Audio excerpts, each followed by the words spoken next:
আসসালামু আলাইকুম তোমাদের সবাইকে। আশা করি তোমরা সকলে সুস্থ আছো, ভালো আছো এবং নিয়মিত তোমাদের পড়াশোনা কন্টিনিউ চালিয়ে যাচ্ছ। আমাদের পেড ব্যাচের ক্লাস থাকার কারণে আমরা হয়তো আইকিউ ক্লাস ব্যাচের ক্লাস থাকার কারণে আমরা ক্লাসটা একটু লেট হয়ে গিয়েছে। তোমাদের কাছে আন্তরিকভাবে দুঃখ প্রকাশ করছি। তোমরা একটু দ্রুত, যেহেতু শুরু হয়ে গেছে এখন, একটু দ্রুত আমাদের সাথে একটু যুক্ত হবা এবং ক্লাসটা শেয়ার দিয়ে একটা এসএস দিবা। এসএস দিয়ে পেজে মেসেজ দিয়ে বলবো যে ভাইয়া পিডিএফটা দিই, ক্লাস শেষ করো, পুরোটা শেষ করবা, এরপরে সাম্প্রতিক ক্লাসটা হবে না। প্রিয় ভাইরা, একটু দ্রুত আমাদের সাথে একটু যুক্ত হবা। আজকের এই ক্লাসটা তোমাদের জন্য, অর্থাৎ দিন যারা পরীক্ষা দিবা তার জন্য খুবই স্পেশাল। একেবারে সাম্প্রতিক যে বিষয়গুলো আছে তোমাদের সাথে শেয়ার করবো, ঠিক আছে? একটু দ্রুত আমাদের সাথে যুক্ত হবে ভাইরা।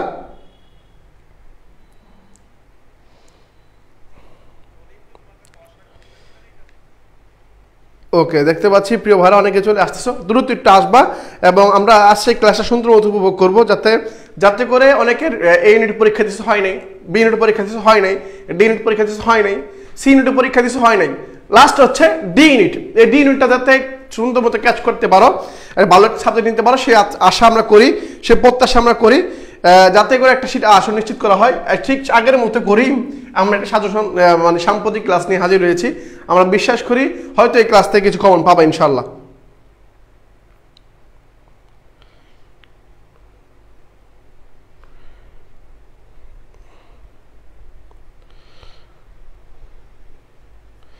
এই তো ভাইরা, একটু দ্রুত আসবা, একটু দ্রুত করবা, আমাদের সাথে কানেক্ট হবা। আমি তোমাদেরকে আজকে যে সাম্প্রতিক বিষয়গুলো আছে সবগুলো জাস্ট কয়েকটা এমসিকিউ তোমাদের দেখাবো, যেগুলো তোমাদের জানা দরকার, সবগুলো তোমাদের সাথে আলোচনা করবো এবং দেখাবো। প্রিয় ভাইরা, একটু দ্রুত আমার সাথে একটু দ্রুত যুক্ত হবা এবং ক্লাসটা শেয়ার দিয়ে একটা খালি জাস্ট এসএস দিবা। ওকে,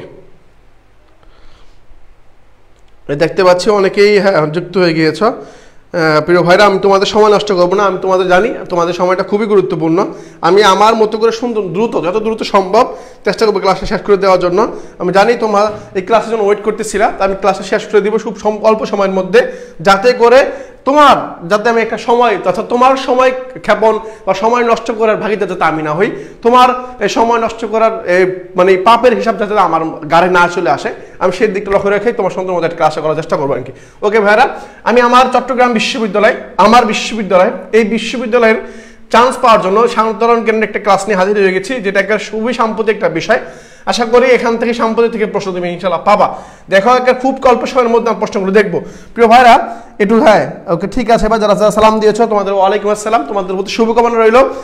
বিশ্ববিদ্যালয়ে যারা পরিশ্রম করছে, যারা আসলেই চান্স পাওয়ার যোগ্য বা সত্যি পরিশ্রম করছে, তাদের চান্স হোক।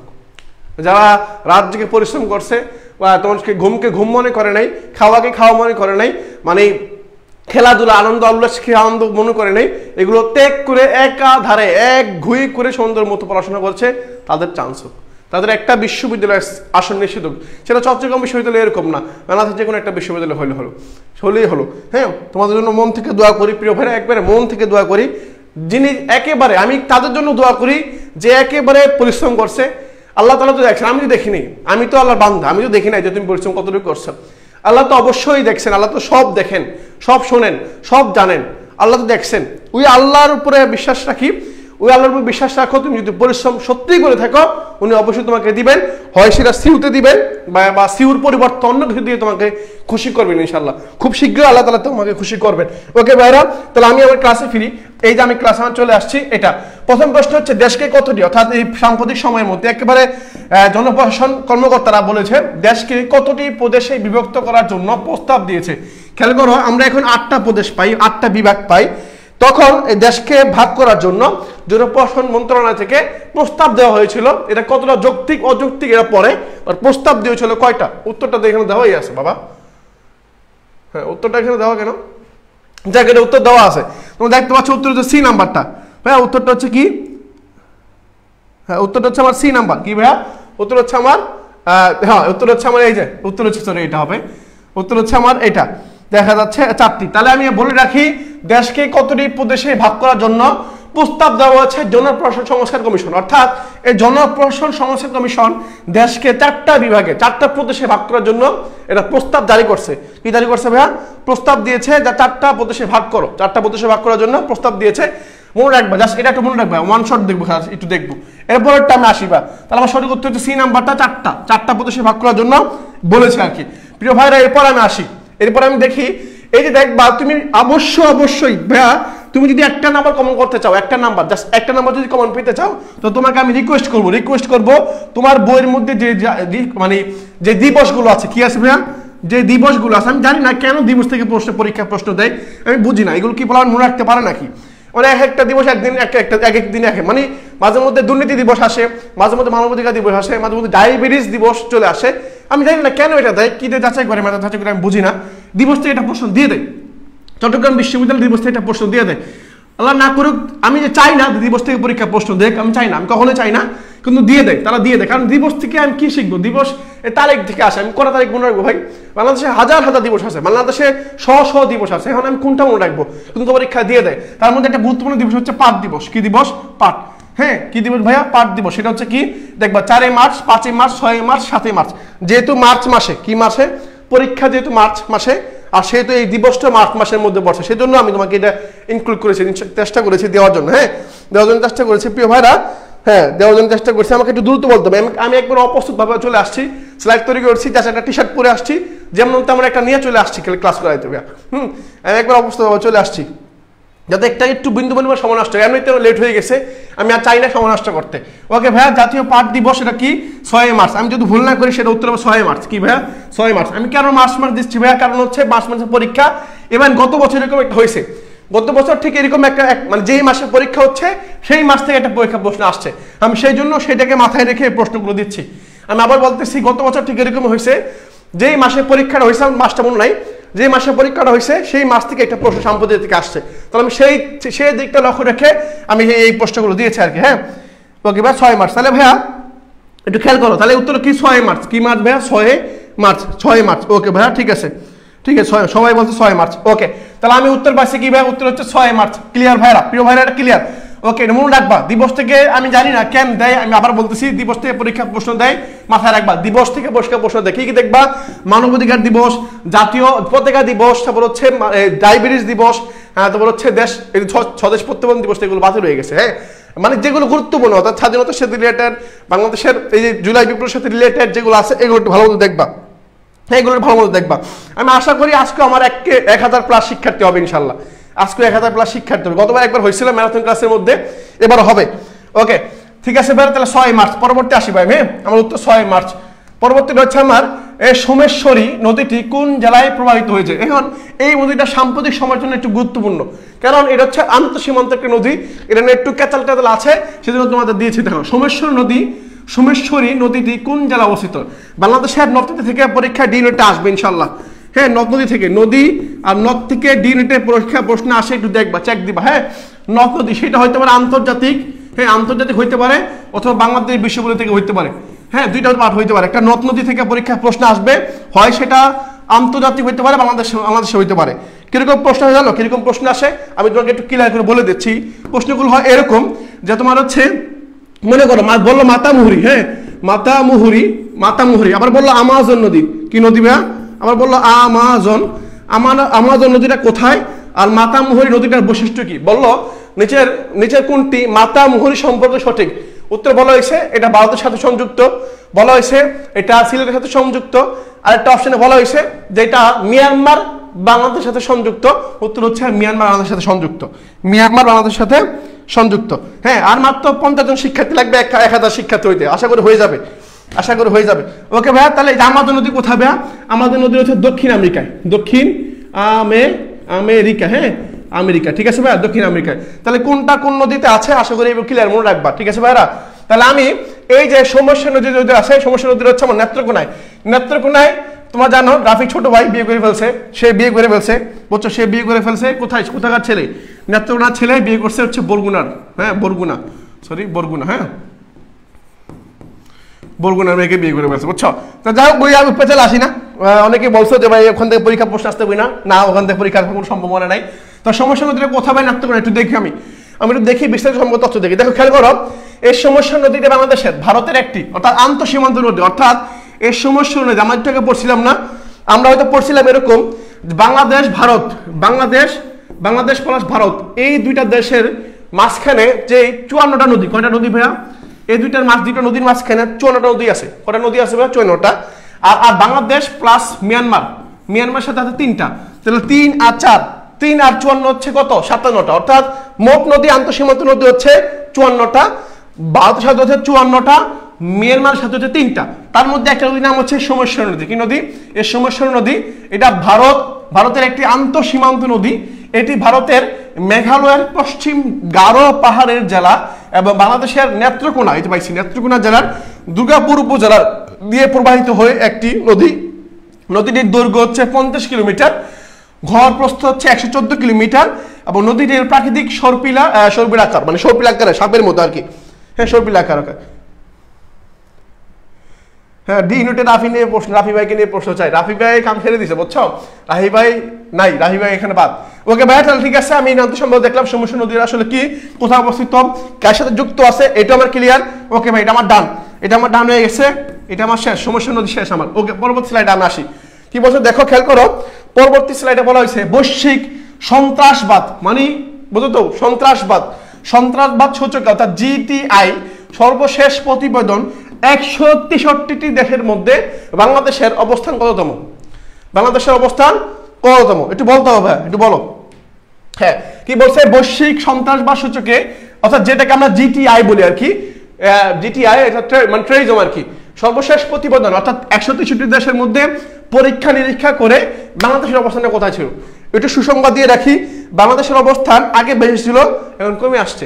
এখন কি মানে কমছে, বুঝছো? আগে সন্ত্রাসবাদ বেশি ছিল, এখন এই জিটিআই হিসাব অনুযায়ী, প্রতিবেদন হিসাব অনুযায়ী বাংলাদেশের কমছে আর কি এটা। হ্যাঁ, এর উত্তর হচ্ছে 35তম। কততম ভাইয়া? একজন বলছে 35তম। কততম ভাইয়া? 35। আমি উত্তরটা দেখবো একটু পরে। হ্যাঁ, উত্তরটা দেখি প্রিয় ভাই, আমি উত্তরটা দেখি। এর উত্তর 35তম। কততম ভাইয়া? 35তম। এই তো গুড। হ্যাঁ, একটু দেখি আমি উত্তরটা মিলাই।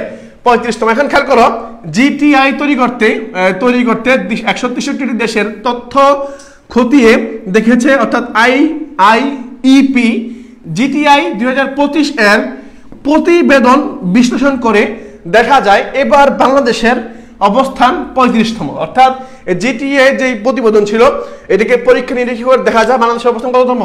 35তম। স্কোর হচ্ছে কি 3.03, স্কোর হচ্ছে 0.03। আগের বছর অর্থাৎ 24-এর আগের বছর বাংলাদেশের অবস্থান ছিল 32। কততম ছিল? 32। তার মানে একটু আগায় ছিল, বুঝছো? সন্ত্রাসবাদ একটু আগায় ছিল, এখন পিছিয়ে গেছে একটু, মানে 3 ধাপ পিছিয়ে চলে গেছে। মানে আগে সন্ত্রাসবাদ বেশি ছিল, এখন 3 ধাপ পিছনে চলে গেছে, মানে কমে গেছে, একটু কমছে, বুঝছো? 3 ধাপ পিছিয়ে চলে গেছে। একদম বলতে নিশ্চয় হিসাব ভুল হয়েছে। ওকে, তাহলে দেখো, এই যে 35তম, কয়তম ভাইয়া? 35তম। তাহলে আগে ছিল 32তম, এখন বাংলাদেশ কয়তম? 35তম। এখন তোমরা যদি বলো ভাইয়া এটা হয়তো ভুল দিছে, এটা আমার কিছু করার নেই। প্রতিবেদন কার? এটা জিটিআই এর প্রতিবেদন, বুঝতে পারছো? ওকে ভাইয়া, পরে আসি। অবস্থান ছিল বলে সন্ত্রাসবাদ কমায় আগের বছরের তুলনায় এবার বাংলাদেশের জিটিআই 3 ধাপ উন্নতি করেছে। 3 ধাপ মানে 3 ধাপ উন্নতি করছে, মানে কমছে আর কি, বুঝছো? কমছে। ওকে ভাইরা, এরপরে আসি, এরপরটা আসি। ওকে, পরে কি বলছে? সম্প্রতি 5 মার্চ 2025, 5 মার্চের কথা বলতে, 5 মার্চের কথা, বাংলাদেশের জাতীয় দলের ক্রিকেটার মুশফিকুর রহিম কোন ধরনের ক্রিকেট থেকে অবসর ঘোষণা দিয়েছে?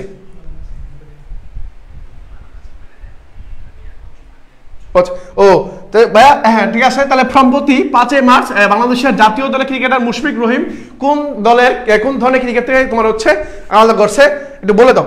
হ্যাঁ, আর একটু বলে রাখি, আমাদের আরইউ একটা বেশ শুরু হবে, আরইউ আর জিএসটির জন্য একটা বেশ শুরু হবে খুব শীঘ্রই, আমরা ঘোষণা করবো ইনশাল্লাহ। হ্যাঁ, ওকে, তাহলে দেখো সম্প্রতি 5 মার্চ তোমার হচ্ছে এই জাতীয় দলের ক্রিকেটার মুশফিকুর রহিম কোন ধরনের ক্রিকেট থেকে অবসর ঘোষণা দিয়েছে? ওয়ানডে, টেস্ট, টি20 নাকি সবগুলা? কোন থেকে ঘোষণা দিয়েছে ভাইয়া?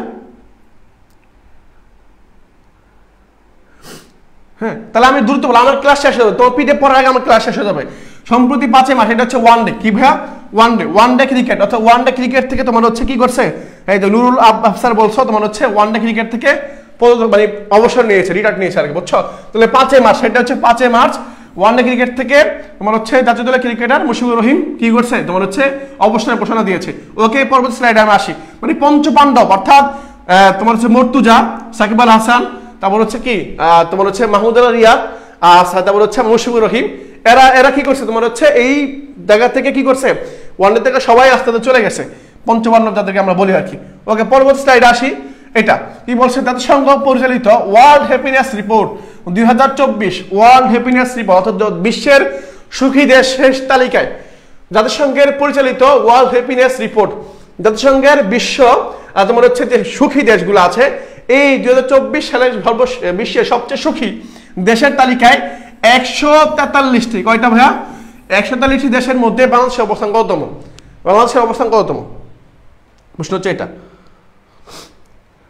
হ্যাঁ, এটা বলতে হবে 100, হ্যাঁ একদম বলছে 119, 129, 90 নাকি 100তম বাংলাদেশ, মানে ওয়ার্ল্ড হ্যাপিনেসের আলোকে বাংলাদেশের যদি সুখী দেশ হিসেবে চিন্তা করা হয়, তাহলে বিশ্বের মধ্যে অর্থাৎ 143 দেশের মধ্যে বাংলাদেশের অবস্থানটা কোন জায়গায় চলে গেছে?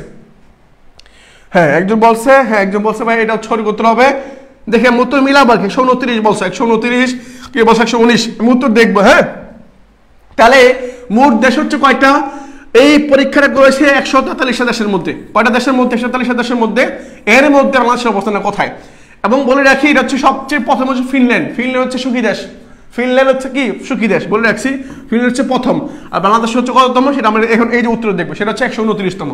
129তম বাংলাদেশের অবস্থান, মানে মাত্র 143টা দেশের মধ্যে একবার শেষ পর্যায়ে গিয়ে বাংলাদেশ। মানে বাংলাদেশ কতটুকু সুখী বুঝতে পারছো? মানে সুখীর তুলনায় একেবারে শেষ দিকে, বুঝছো? একেবারে শেষ দিকে গেছে।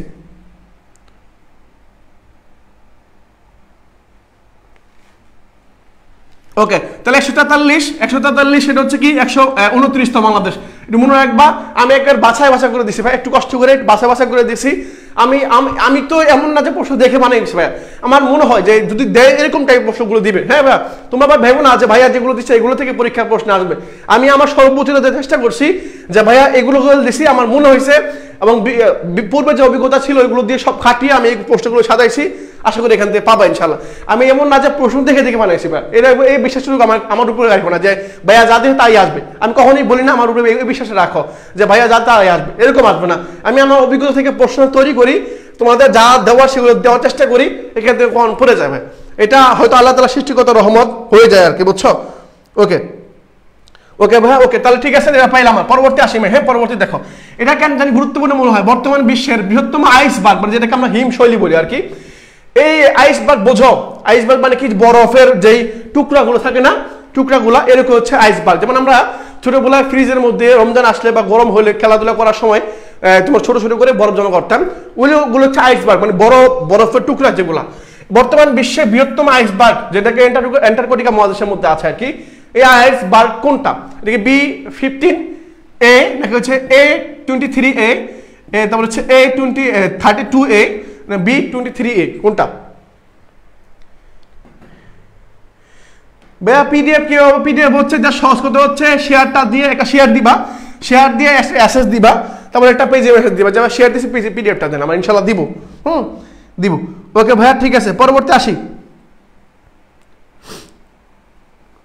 ওকে ঠিক আছে, তাহলে আমার সঠিক উত্তর হচ্ছে কোনটা? এইটা A23A, মানে A23A, এটা হচ্ছে সঠিক উত্তর। দেখি তো আমি মিলাবো আর কি, A23। ওকে ঠিক আছে ভাই, তাহলে আমি পরবর্তী মিলাই দেখি আমি উত্তরটা হয়েছে কিনা। হ্যাঁ, A23A, সঠিক উত্তর হচ্ছে A23A।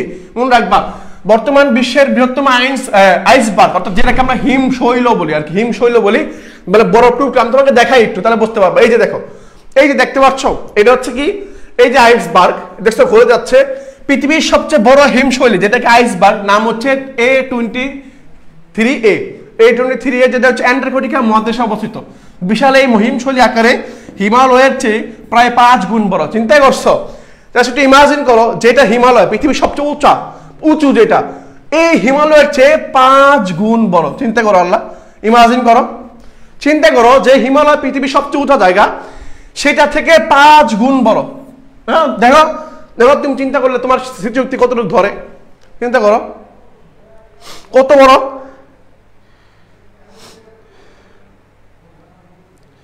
ওকে, তাহলে এটা ফলো করো, এটা কই হইতে পারে? বিশাল এই আকারের হিমশৈলীটি প্রতিদিন প্রায় 30 কিলোমিটার গতিতে আটলান্টিকের পারে অবস্থিত দক্ষিণ জর্জিয়া দ্বীপের দিকে অগ্রসর হচ্ছে বলে জানিয়েছেন বিজ্ঞানীরা। মানে এটা আস্তে আস্তে দক্ষিণ জর্জিয়া যে দ্বীপটা আছে, এই দ্বীপের দিকে এগিয়ে যাচ্ছে আর কি, যে আইসবার্গটা, এটা হচ্ছে আইসবার্গ। ওকে, তাহলে আশা করি বুঝতে পারছো, ঠিক আছে, আশা করি বুঝতে পারছো। তাহলে আমি ভাই বুঝাতে পারছি আইস বার কোনটা, জিনিসটা দেখতে কিরকম, এটা হচ্ছে হিমালয়ের চেয়ে 5 গুণ বড়। কয় গুণ বড়? 5 গুণ বড়। এটা আমার কথা না ভাই, এটা হচ্ছে সংবাদ মাধ্যম বলো, বিজ্ঞানীদের কথা। হ্যাঁ, 5 গুণ বড়, ঠিক আছে ভাই, মনে রাখবা। তো এই যে আইসবার্গটা যেটাকে আমরা A23 নামে চিনি, সেটা হচ্ছে হিমালয় থেকে 5 গুণ বড়, 5 গুণ বড়। এরপরে ভাই আমি আসি, এরপরে দেখো জাতিসংঘ পরিচালিত ওয়ার্ল্ড হ্যাপিনেস রিপোর্টে বিশ্বের সবচেয়ে সুখী দেশ কোনটি, যেটা একটু আগে বলছি আমি তোমাদেরকে। অর্থাৎ আমি পাইছিলাম বাংলাদেশ, অর্থাৎ 143 দেশের মধ্যে 143 দেশের মধ্যে বাংলাদেশের অবস্থান হচ্ছে 129তম। বাংলাদেশের অবস্থান হচ্ছে 129তম। কিন্তু এখানে বলা হয়েছে ওয়ার্ল্ড হ্যাপিনেস রিপোর্ট অনুযায়ী 2024 সালের সবচেয়ে সুখী দেশ কোনটা, সবচেয়ে সুখী দেশ কোনটা, মানে প্রথম আর কি, যেটা প্রথম আর কি, প্রথম। হ্যাঁ, যে দেশে শান্তি আর শান্তি, সুখ আর সুখ, গেলেই সুখ, শান্তি শান্তি, সে দেশ কোনটা?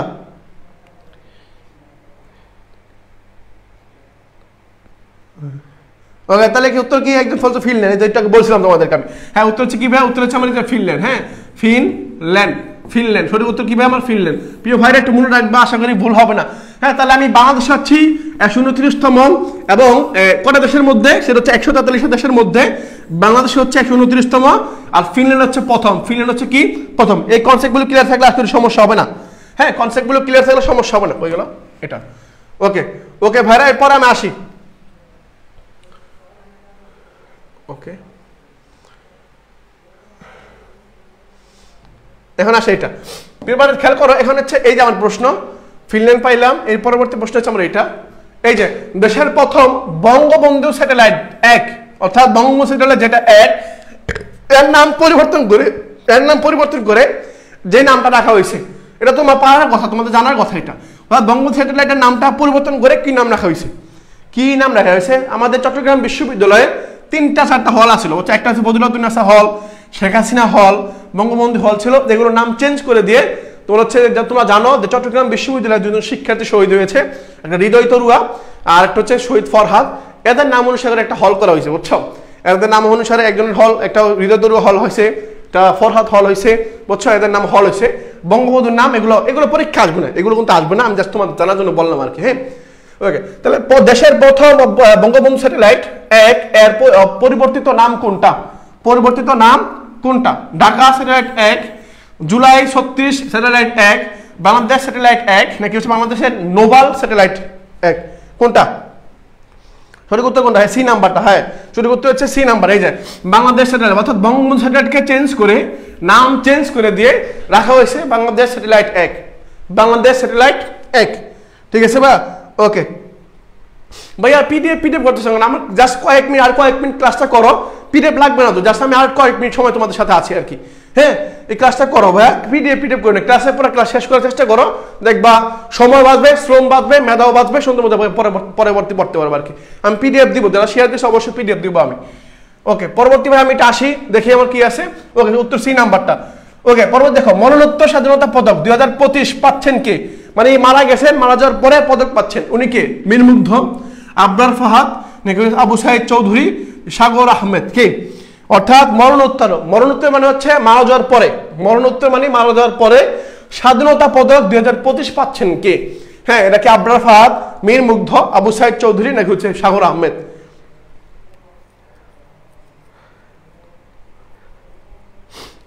ওকে ওকে, একদম, হ্যাঁ একদম বলছে হচ্ছে এ নাম্বার, সি নাম্বারটা হবে, বি নাম্বারটা হবে। সঠিক উত্তর হচ্ছে বি নাম্বার, আবরার ফাহাদ। হ্যাঁ, এই আবরার ফাহাদ ভাই তোমার হচ্ছে বুয়েটের শিক্ষার্থী। হ্যাঁ, বুয়েটের শিক্ষার্থী ছিল, যাকে ছাত্রলীগ তোমার দেখছো, জানছো, শুনছো, ছাত্রলীগ তোমার হচ্ছে পিটিয়ে মেরেছিল আর কি। যাই হোক, সেটা অতীত।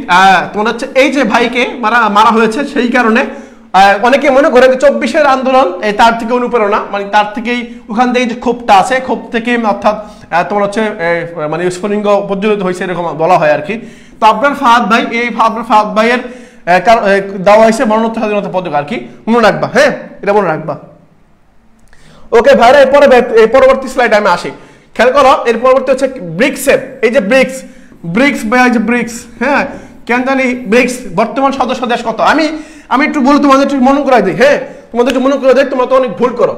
তোমরা মনে রাখবা, ডিএনএ দেখবা, আমি আল্লাহ চাইলে আমি যেটা বলি একটু শোনো। হ্যাঁ, ডিএনএ দেখবা, ডিএনএ তুমি সাম্প্রতিক অর্থাৎ জিকেতে যদি সাম্প্রতিক থেকে প্রশ্ন দেয়, জিকে যদি সাম্প্রতিক প্রশ্ন দেয় তাহলে হইতে পারে সেটা যুদ্ধ নিয়ে প্রশ্ন দিবে, হ্যাঁ, বিশ্ব আন্তর্জাতিক যুদ্ধ নিয়ে পরীক্ষা প্রশ্ন দিবে, অথবা পরীক্ষায় প্রশ্ন দিবে সংস্থা, বিভিন্ন যে সংস্থাগুলো আছে আন্তর্জাতিক সংস্থা, COP29, ওপেক বলো, এডিবি বলো, IMF বলো, যে সংস্থাগুলো আছে এগুলো থেকে পরীক্ষা প্রশ্ন দিবে, অথবা বিভিন্ন সম্মেলন কি দিবে, সম্মেলন থেকে, সম্মেলন মানে একটা সম্মেলন কোথায় হচ্ছে, মানে COP23, হ্যাঁ 23 বা COP30, COP সম্মেলনটা কোথায় হবে বা কোথাও হয়েছে, এরকম তোমার সম্মেলন থেকে পরীক্ষা প্রশ্ন দিবে। সংস্থা থেকে পরীক্ষা, সংস্থা মানে কি, যে বললাম এডিবি, ন্যাটো, নেট, এর বর্তমান সদস্য সংখ্যা কত, এগুলো থেকে তুমি একটা পাবা। আমি এই ক্লাস একটা নিয়েছিলাম, এর আগে ক্লাসটা হয়তো আমি যে সাম্প্রতিক ক্লাসটা নিয়েছিলাম ওই ক্লাসের মধ্যে এই সংস্থা, এই সম্মেলন থেকে পরীক্ষা আমি অনেকগুলো তোমাদের এমসিকিউ পড়াইছি, আশা করি ওগুলো ভালো মতো পড়িও। হ্যাঁ, তাহলে এই সংস্থা কি কি পড়বো ভাইয়া, সংস্থা, যুদ্ধ, সম্মেলন, জাস্ট আন্তর্জাতিক পার্টটা পড়বো, আন্তর্জাতিক পার্টটা পড়বো। হ্যাঁ, যুদ্ধ যেমন এই যে ইসরায়েল ফিলিস্তিন যুদ্ধ, হ্যাঁ ইসরায়েল ফিলিস্তিন যুদ্ধ, ইউক্রেন রাশিয়ার যুদ্ধ, পাশাপাশি এই যে যুক্তরাষ্ট্রে নির্বাচন হলো, এই নির্বাচনের পরবর্তী প্রক্রিয়াটা কি হয়েছে, বা কোন কোন দেশে তারা নিষেধাজ্ঞা দিয়েছে, বা তোমার হচ্ছে এই যে এইগুলো জিনিসগুলো দেখবা। হ্যাঁ, ওকে, আশা করি তোমাদের একটু বলতে পারছি, আশা করি সংস্থা মনে পড়ছে, সেই জন্য বলতে পারলাম আর কি। যুদ্ধ, এই জিনিসগুলো একটু মাথায় রাখবা, দেখবা। হ্যাঁ, ওকে, দেখবা। ওকে ওকে, ঠিক আছে, ওকে পরবর্তী আমি এটা উত্তর মিলাই ভাই, এটা উত্তর মিলাই, কে কি বলতে পারবে এটা সঠিক উত্তরটা কি হবে? হ্যাঁ 10টি, এই যে শান্তিদা মেঘলা বলছো তোমার হচ্ছে 10টি, এই নাম্বারটা কয়টা ভাই? 10টা। ব্রিক্সের বর্তমান সদস্য দেশ কতটি? উত্তর হচ্ছে 10টা। কয়টা? 10টা। কয়টা ভাইয়া? 10টা। এই যে 10টা সদস্য, এখন আমি দেখবো 10টা আসলে কে কে, 10টা আসলে কে কে আছে দেখো। ব্রিক্স, এই যে ব্রিক্স হলো একটি আন্তর্জাতিক সংস্থা, এটা কিন্তু আঞ্চলিক না, এটা আন্তর্জাতিক। হ্যাঁ, এটি 10টি দেশের সমন্বয়ে গঠিত। কয়টা দেশ? 10টি দেশের সমন্বয়ে গঠিত। ওকে, এটা হচ্ছে 1 নম্বর দেশ হচ্ছে ব্রাজিল, 2 নম্বর রাশিয়া, পরে ভারত, পরে চীন, পরে দক্ষিণ আফ্রিকা, মিশর, ইথিওপিয়া, ইন্দোনেশিয়া আর ইরান, এবং সর্বশেষ যুক্ত হয়েছে আরব আমিরাত। তাহলে আমি তোমাকে একটু ক্লিয়ার করে বলে দেই, ব্রিক্স এর সদস্য সংখ্যা হচ্ছে 10টি, 10টি সদস্য সংখ্যা 10টি, এবং এর মধ্যে আফ্রিকা সর্বশেষ যুক্ত হচ্ছে আরব আমিরাত, যেটাকে আমরা দুবাই বলি। হ্যাঁ, আরব আমিরাত যুক্ত হয়েছে সর্বশেষ। এটি একটি বিনিয়োগ কৌশল গ্রুপ এবং পৃথিবীর সর্ববৃহৎ অর্থনীতি ব্লক, যেটাকে G7 বলি আমরা, গ্রুপ অফ 7, গ্রুপ অফ 7। এই যে দেখো, গ্রুপ অফ 7, গ্রুপ অফ 8, এই জিনিসগুলো গুরুত্ব মাথায় রাখবা একটু। হ্যাঁ, পরে অর্থনৈতিক পরাশক্তির দেশ কয়টা এগুলো মনে রাখবা। আমি একটু তোমাকে বলে দিই, যেহেতু কথায় কথায় আসছে, G7 পরে হচ্ছে G8, হ্যাঁ G8, পরে কি বললাম, পরে হচ্ছে হ্যাঁ যে ব্রিক্স, পরে ন্যাটো, হ্যাঁ ন্যাটো দেখবা, পরে হচ্ছে এডিবি দেখবা, হ্যাঁ এডিবি, পরে হচ্ছে আসিয়ান, সার্ক, পরে হচ্ছে IMF, হ্যাঁ IMF, হ্যাঁ IMF। এই যে সংস্থা যেগুলো আছে এগুলো ভালো মতো দেখবা, কার কত সদস্য আছে, কার কত সদস্য আছে, হ্যাঁ এগুলো ভালো মতো রাখবা। পরবর্তী সম্মেলন কোথায় হবে, লাস্ট যে সদস্য ছিল ওনাকে কোন দেশ, কোন সদস্য দেশ সদ্য পদত্যাগ করছে, এটা দেখবা। হ্যাঁ, এটা দেখবা, ঠিক আছে ভাই? ওকে ওকে, ঠিক আছে। তাহলে আমি আবার বলে দিচ্ছি, এই আমাদের কিন্তু তোমার হচ্ছে এই সিউর পরীক্ষা শেয়ার হওয়ার পরে আমরা রাবির জন্য একটা বেচ চালু করবো আর জিএসির জন্য একটা বেচ চালু করবো ইনশাল্লাহ। হ্যাঁ, ওকে প্রিয় ভাইরা, এই যে মাথায় রাখেন, তোমাদের বলে দিচ্ছি আমি, এটা তুমি মাথায় রাখবা। তাহলে ব্রিক্সের সদস্য 10টা, কয়টা ভাই? 10টা। ওকে, একটু অ্যাসেস দিয়ে না পারলে দেখো, মাত্র 29 দিনের মধ্যে 7 মহাদেশের সাগরে স্কুবা ডাইভিং করে বিশ্ব রেকর্ড গড়েছেন যুক্তরাষ্ট্রের কে? মানে দেশটা হচ্ছে যুক্তরাষ্ট্র বলে উল্লেখ করে দিচ্ছে, মাত্র 19 দিন 7টি মহাদেশে, অর্থাৎ চিন্তা করছো 19 দিন সময়, মাত্র 19 দিন সময়ের মধ্যে 7টা মহাদেশ, পৃথিবীর 7টা মহাদেশের সাগরে স্কুবা ডাইভিং করে বিশ্ব রেকর্ড গড়েছেন। চিন্তা করো, শুধু এশিয়া মহাদেশ না, শুধু ইউরোপ না, শুধু উত্তর আমেরিকা না, দক্ষিণ আমেরিকা না, সে আফ্রিকা, তারপর হচ্ছে অ্যান্টার্কটিকা, পাশাপাশি হচ্ছে অস্ট্রেলিয়া মহাদেশ, বা যেটাকে আমরা অস্ট্রেলিয়া মহাদেশ চিনি। ওকে, তাহলে এই যে দেখো, এখন বলতে হবে মাত্র 19 দিনের মধ্যে G7 7 মহাদেশের মধ্যে স্কুবা ডাইভিং করে বিশ্ব রেকর্ড করেছে যুক্তরাষ্ট্রের কে? ব্রিংটন স্কট, এই সেই ব্রিংটন স্কট, সে হচ্ছে সঠিক উত্তর আমার। ওকে, একদম হচ্ছে স্টিভ রিমন না, আমার সঠিক উত্তর হচ্ছে এই নাম্বারটা, আমি দেখি আমি মিলাবো। হ্যাঁ, ওকে,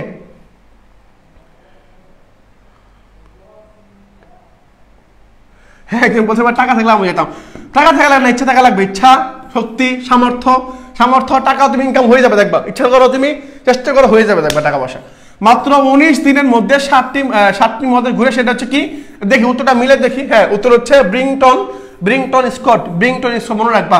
মাত্র 19 দিনের মধ্যে 7 মহাদেশ সাগরে স্কুবা ডাইভিং করে বিশ্ব রেকর্ড করেছেন ব্রিংটন স্কুট, যেটা হচ্ছে যুক্তরাষ্ট্রের নাগরিক আর কি, যুক্তরাষ্ট্রের নাগরিক।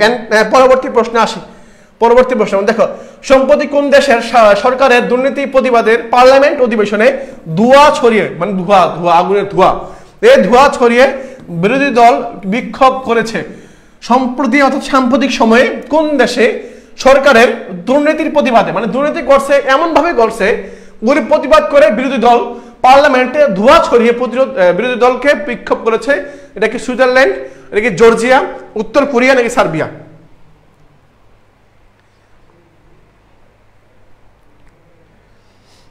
ওকে একটু বলো, হ্যাঁ একটু বলো তোমার হচ্ছে উত্তরটা বলো। এখানে উত্তরটা কি হবে? এখানে উত্তরটা কি হবে? সম্প্রতি কোন দেশের সরকার দুর্নীতি প্রতিবাদ পার্লামেন্টের অধিবেশনে ধোঁয়া ছড়িয়ে বিরোধী দল বিক্ষোভ করেছে? সেটা হচ্ছে সার্বিয়া। উত্তর হচ্ছে ভাই আমার সার্বিয়া। কি ভাইয়া? উত্তর সার্বিয়া। দেখি আমি উত্তর মিলাবো, উত্তর কি? হ্যাঁ সার্বিয়া। মনে রাখবা, মানে এই সার্বিয়াতে সরকার যে ছিল, সরকারের দুর্নীতি প্রতিবাদ করে যারা বিরোধী দল ছিল তারা কি করছে? ধোঁয়া ছড়িয়েছে, ধোঁয়া ছড়িয়ে মানে প্রতিরোধ করছে আর কি। হ্যাঁ, আর ভাই আর কিছুক্ষণ, কতক্ষণ হবে ক্লাসটা? আর মাত্র কিছুক্ষণ হবে, আর কিছুক্ষণ, আর হয়তো 5 থেকে 7 মিনিট। ওকে, পর দেখো, মেক্সিকো যুক্তরাষ্ট্রের বিভক্তকারী সীমারেখা কোনটা? মানে মেক্সিকো, খেয়াল করো, মেক্সিকো আর যুক্তরাষ্ট্র, তোমরা দেখবা পৃথিবীতে 2টা সাগর আছে, উপসাগর। কি সাগর ভাইয়া? উপসাগর। পৃথিবীতে 2টা সাগর আছে, একটা উপসাগর, একটা হচ্ছে মেক্সিকো, একটা যুক্তরাষ্ট্র। একটু খেয়াল করে বুঝাই বলি, সরি, পৃথিবীতে 2টা সাগর আছে, একটা হচ্ছে বঙ্গোপসাগর, একটা হচ্ছে মেক্সিকো উপসাগর, একটা হচ্ছে বে, আর একটা হচ্ছে গাফ। হ্যাঁ, গফ বা গাফ বলা হয় আর কি। তো বে আর গফ, অর্থাৎ পৃথিবীর গফ যেটা আছে এটা হচ্ছে মেক্সিকোতে। কোথায়? মেক্সিকোতে। মানে এই যে মেক্সিকো আর যুক্তরাষ্ট্র পাশাপাশি রাষ্ট্র, যুক্তরাষ্ট্র হচ্ছে এখানে, মেক্সিকো হচ্ছে এখানে। হ্যাঁ, এই যে পাশাপাশি রাষ্ট্র, এর মাঝখানে যেই ফারাকটা বা মানে বিভক্তের যে রেখাটা আছে, ওই রেখার নামটা কি? এটা কি সোনোরা লাইন? সুয়েজ খাল তো এশিয়া মহাদেশের মধ্যে, তাহলে এটা বাদ। কাস্পিয়ান সাগর, এটা হচ্ছে ইউরোপ মহাদেশের মধ্যে, এটাও বাদ। কোনোটি নয়, এটা বাদ। তাহলে সঠিক উত্তর কোনটা হচ্ছে? দেখবা মাঝে মধ্যে তুমি চেষ্টা করবা অপশন বাদ দেওয়ার জন্য, তুমি মনে করো একটা অপশন পারো না, আমি বলে দিচ্ছি, তোমাদের সিস্টেম শিখাই দিই। তুমি অপশনের মধ্যে যদি দেখো, পরীক্ষার মধ্যে যদি দেখো 2টা অপশনের মধ্যে কনফিউশন, দুইটার মধ্যে কনফিউশন, তাহলে কি করবা? আরেকটা শিখাই দিই, পরীক্ষার মধ্যে আরেকটা শিখাই দেয়। তুমি মনে করো একটা প্রশ্ন পড়ছো, মনে করো ঠিক এই প্রশ্নটা পরীক্ষা আসছে, ঠিক একইভাবে এই প্রশ্নটা পরীক্ষা আসছে, এখন তুমি কি করবে? অ্যান্সার করবা কিভাবে? মনে করো তুমি অ্যান্সারটা আসছে, তুমি পারো না, তুমি কনফিউশন, এটা কি সোনোরা লাইন হবে না সুয়েজ খাল হবে, তুমি এটা নিয়ে কনফিউশন। এখন তুমি তো এটার জন্য সময় ব্যয় করছো না ভাইয়া, তুমি কিন্তু এটার জন্য সময় ব্যয় করছো। এখন যেহেতু তুমি এটার জন্য সময় ইনভেস্ট করে ফেলছো, এখন এই প্রশ্নটা কি করবা? কলম দিয়ে বা যেটা দিয়ে, তোমার কাছে যদি পেন্সিল থাকে আরো ভালো, পেন্সিল দিয়ে দাগ দিয়ে রাখবা। কারণ কি? কারণ হচ্ছে তুমি যে এটা পড়ছো, তোমার যে এটা কনফিউশন আছে, যে এটা দাগ 2টার মধ্যে আমি কনফিউশন, এটা না এটা হবে, কনফিউশন আছে। যখন তোমার সব দাগানো শেষ হয়ে যাবে, তখন তোমার যে কনফিউশন ওলা যে মার্ক করা দাগ দিয়ে রাখছিল, এই যে মার্ক করা ছিল যেগুলা, এগুলো দিয়ে খুঁজে পাবা, খুব সহজ খুঁজে পাবা। তখন তোমার কি হবে? সময় বাঁচবে এবং সম্ভাবনা বাড়বে চান্স পাওয়াটা। এটা মাথায় রাখবা। হ্যাঁ, তোমাদের বলে দিলাম, তুমি কি করবা? যেহেতু তুমি প্রশ্নটা পড়তে সময় লাগছে না ভাইয়া, তোমার সেকেন্ড ব্যয় হয়েছে না, যেহেতু ব্যয় হয়েছে, তাহলে কি করবে? সুন্দর মতো দাগ দিয়ে রাখবা যে তুমি এটা পড়ছো এবং তোমার মধ্যে একটা কনফিউশন আছে, যদি তুমি আপনি ভাবলে চিন্তা করলে হয়তো উত্তরটা পারবা, তখন তুমি কি করবা? দাগ দিয়ে রাখবা, এটা সুন্দর মতো দাগ দিয়ে রাখবা। পরবর্তী প্রশ্নে যাবো। হ্যাঁ, পরবর্তী প্রশ্নে যাবা, পেপারে এভাবে যাবো আর কি। ওকে, তাহলে আমি এটা বুঝতে পারছি তোমাদেরকে। মেক্সিকো ও সুয়েজ বিভক্তকারী সীমারেখা কোনটা ভাইয়া? সঠিক উত্তর হচ্ছে কোনটা? সঠিক উত্তর হচ্ছে সোনোরা লাইন। ওকে ঠিক আছে ভাইয়া। ওকে, পরবর্তী প্রশ্ন আমি আসি। পরবর্তী প্রশ্ন হচ্ছে আমরা এটা দেখি, আন্তর্জাতিক অপরাধ আদালত, এটাকে আইসিসি, বর্তমান সদস্য সংখ্যা কত? আন্তর্জাতিক অপরাধ আদালতের বর্তমান সদস্য সংখ্যা কত? 123, 125, 127, 129। কত? বা প্রশ্ন দাগ দিলে কোনো সমস্যা নাই, বা তুমি প্রশ্ন দাগ দিলে কোনো সমস্যা নাই, তুমি একটা দাগ দিতেই পারো, স্বাভাবিক দাগ দিতে পারো, কোনো সমস্যা নেই। আমি আমার পরীক্ষাতে এরকম করছি, আমি যখন পরীক্ষা দেই তখন কি করছি? দাগ দিয়ে রাখছি, সুন্দর দাগ দিয়ে রাখছি।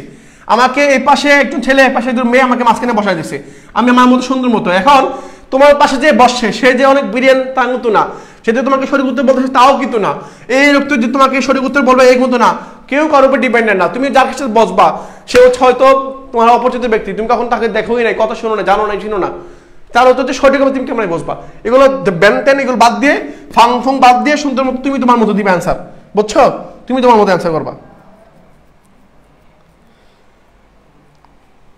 ওকে ওকে, কোশ্চেনে দাগ দিলে জানা দিতে পারবো, হ্যাঁ দিতে পারবো, এইগুলো শিখে দিতে হয়, এগুলো লাইভে এসে শিখে দিতে হবে। কি বলো না বলো, তোমরা বড় হয়েছো, মানে ম্যাচুরিটি আসে, তোমাদেরকে শিখে দিতে হবে। প্রশ্ন দাগ, প্রশ্ন কত কিছু তো নিষেধ, কত কিছু তো নিষেধ, তোমাকে এখানে শিখাই দিতে হবে, দাগ দেওয়া যাবে না, প্রশ্ন বলা আছে দাগ দেওয়া যাবে না, কারণ এগুলোকে তোমাকে শিখাই দিব, এগুলো লাইভে শিখাই দিতে হবে ভাইয়া। এগুলো তো বোঝা উচিত, তোমাদের বোঝা উচিত, ক বলে কলকাতা বোঝা উচিত, ক বলছি ক মানে কলকাতা বোঝা উচিত তোমাদের। যাই হোক, এখন কয়টা ভাই 125টা, কয়টা ভাই 125টা বলছো না, 125টা। এখন খেয়াল করো, আমি উত্তরটা দেখি, উত্তর হচ্ছে 125টা। আন্তর্জাতিক আদালত, আন্তর্জাতিক আদালত যেটাকে আইসিসি বলি, আইসিসি বর্তমান সদস্য হচ্ছে 125, 125 ভাই 125। ওকে 125, ওকে। পরবর্তী প্রশ্ন আমার, সম্প্রতি চাঁদে সফলভাবে অবতরণ করে মার্কিন মহাকাশযান কোনটা? সাম্প্রতিক সময়ে চাঁদে সফলভাবে অবতরণ করে মার্কিন মহাকাশযান কোনটা? কোনটা? ব্রোগোস্ট, পরে হচ্ছে অ্যাপোলো, জেমিনি, দেখে হচ্ছে স্কাইল্যাব, কোনটা? তোমার হচ্ছে কোনটা একটু বলতে হবে, কোনটা মানে হচ্ছে, হ্যাঁ বলো, আমাকে বলতে হবে সম্প্রতি চাঁদে সফলভাবে অবতরণ করা মার্কিন মহাকাশযান কোনটা? এটা কি ব্রোগোস্ট, অ্যাপোলো, জেমিনি, দেখে হচ্ছে স্কাইল্যাব। সব দিয়ে দেবো, মানে একজন চায় নোট চায়, হ্যাঁ একজন হচ্ছে তোমার হচ্ছে পিডিএফ চায়, আরেকজন অনেক কিছু চায়, বুঝছো? সেটা বললাম না আর কি। হ্যাঁ, তা সম্প্রতি চাঁদে সফলভাবে অবতরণ করা মার্কিন মহাকাশযান কোনটা?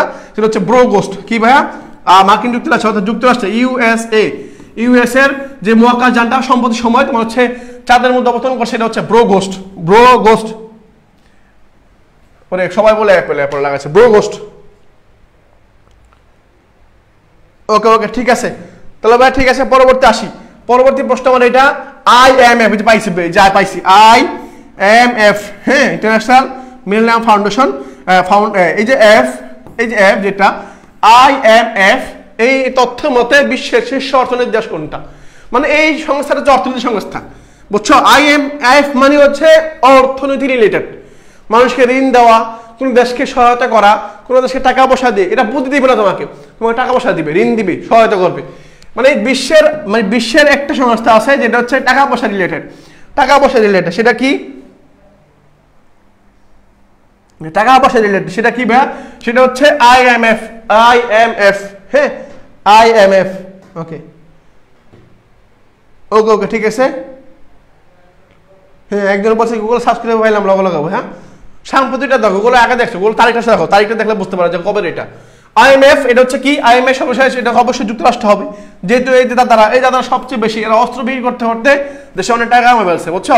এরা বই বেশি ঝামেলা লাগাই দিবে, ঝামেলা লাগাই বলবে লাগা যুদ্ধ, আর আমরা অস্ত্র বিক্রি করি, অস্ত্র বিক্রি করতে করতে টাকা পয়সা জমাই ফেলবে, এরা হচ্ছে সেই জাতি, বুঝছো? মানে এই কথিত আছে, তোমার যদি শত্রু না থাকে, হ্যাঁ তোমাদের শত্রু না থাকে, তোমার যদি যুক্তরাষ্ট্র নামে একটা কোনো দেশ বন্ধু থাকে, তাহলে সেটাই এনাফ। অর্থাৎ কোনো দেশ যুক্তরাষ্ট্রকে যদি বন্ধু বানায়, তাহলে তার কখনোই শত্রুর অভাব হবে না। মানে এই যুক্তরাষ্ট্র থেকে বন্ধু এবং শত্রু দুইটার অভাবই পূরণ করবে, যুক্তরাষ্ট্র হচ্ছে এমন দেশ।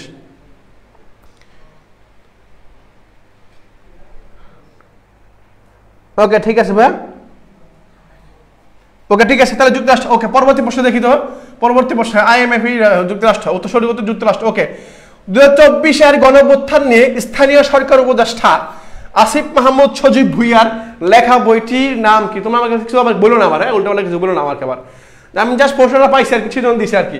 এই বইটা নিয়ে একটু বিতর্ক সৃষ্টি হচ্ছে, বিতর্কিত একটা বই।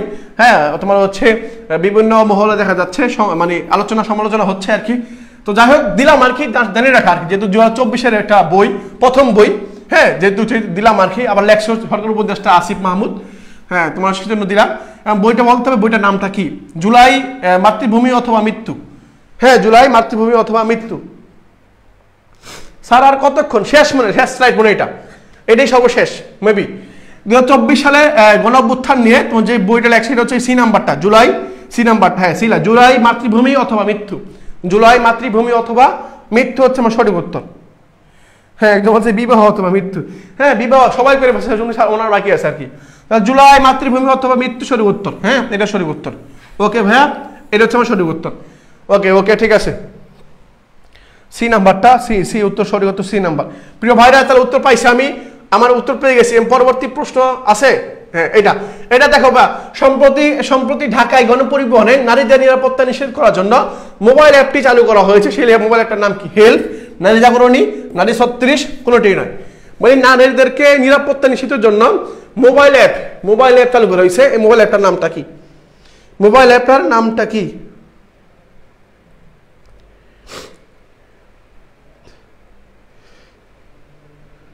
বলো বলো, এটা বলো ভাইয়া, কি বলছি? সম্প্রতি ঢাকায় গণপরিবহনে নারীদের নিরাপত্তা নিশ্চিতে কোন মোবাইল অ্যাপটি চালু করা হয়েছে? হ্যাঁ হেল্প নাকি হচ্ছে নারী 36, কোনটা?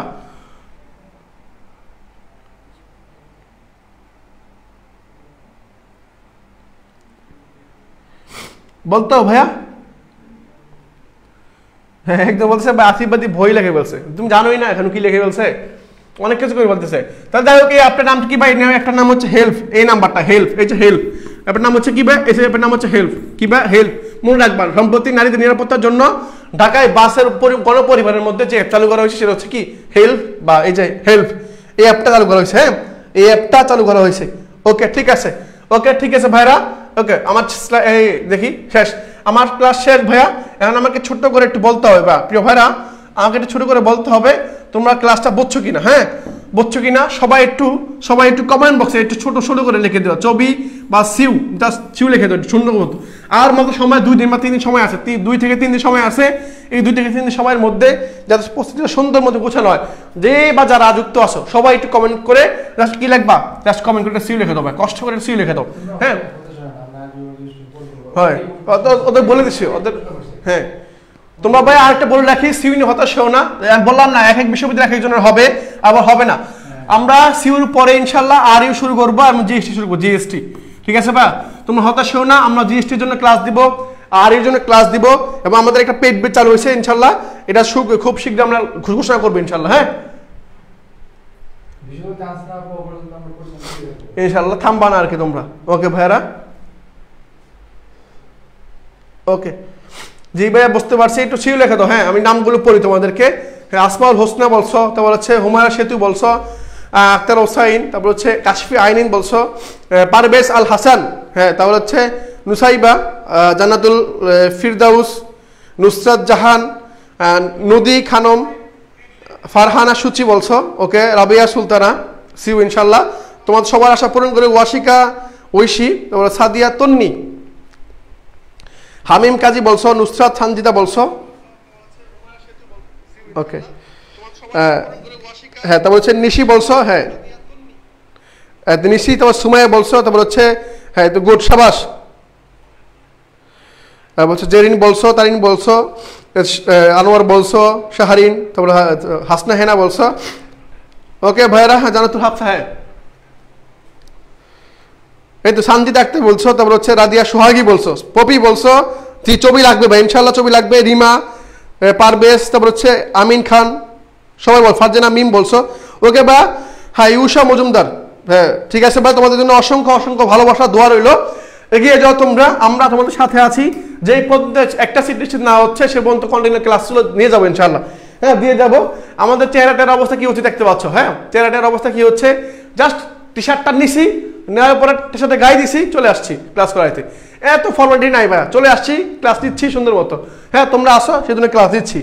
হ্যাঁ আসে দেখে তোমরা প্লাস হাজারের মতো শিক্ষার্থী হয়ে গেছো, ক্লাস দেখতেছো, আমার ভালো লাগছে দেখে।